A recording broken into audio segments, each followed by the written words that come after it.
حضرت ابو ہریرہ رضی اللہ تعالیٰ عنہ بیان کرتے ہیں، رسول اللہ صلی اللہ علیہ وسلم نے فرمایا، ان قریب ایسے فتنے پیدا ہوں گے کہ ان میں بیٹھنے والا کھڑے ہونے والے سے بہتر ہوگا، کھڑا ہونے والا چلنے والے سے بہتر ہوگا، اور چلنے والا دوڑنے والے سے بہتر ہوگا۔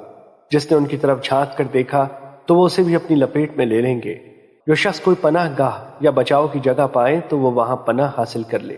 اور مسلم کی روایت میں ہے، فرمایا، فتنے پیدا ہوں گے، ان میں سونے والا جاگنے والے سے بہتر ہوگا، جبکہ ان میں جاگنے والا کھڑے ہونے والے سے بہتر ہوگا، اور کھڑے ہونے والا ان میں دوڑنے والے سے بہتر ہوگا۔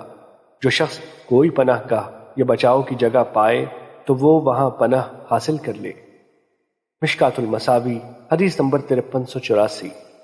حضرت ابو بکرہ رضی اللہ تعالیٰ عنہ بیان کرتے ہیں، رسول اللہ صلی اللہ علیہ وسلم نے فرمایا، ان قریب فتنے برپا ہوں گے، سن لو، پھر بڑے فتنے ہوں گے، سن لو، پھر ایسے عظیم فتنے ہوں گے کہ ان میں بیٹھنے والا چلنے والے سے بہتر ہوگا، ان میں چلنے والا دوڑنے سے بہتر ہوگا۔ سن لو، جب یہ واقع ہو جائے تو جس کے پاس اونٹ ہو تو وہ اپنے اونٹوں کے ساتھ مشغول ہو جائے، جس کی بکریاں ہوں اپنی بکریوں کے ساتھ مشغول ہو جائے، اور جس کی زمین ہو تو وہ اپنی زمین کے ساتھ مشغول ہو جائے۔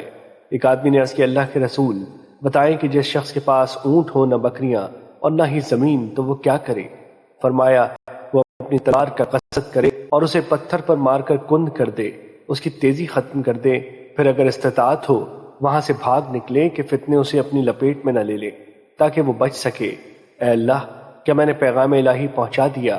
آپ نے 3 بار فرمایا تو ایک آدمی نے عرض کیا، اللہ کے رسول، مجھے بتائیں اگر مجھے مجبور کر دیا جائے حتیٰ کہ مجھے 2 صفوں یعنی 2 جماعتوں گروہوں میں سے کسی ایک کے ساتھ لے جایا جائے، تو کوئی اپنی تلوار سے مجھے مارے یا کوئی تیر آئے اور وہ مجھے قتل کر دے، تو قاتل و مقتول کے بارے میں کیا حکم ہے؟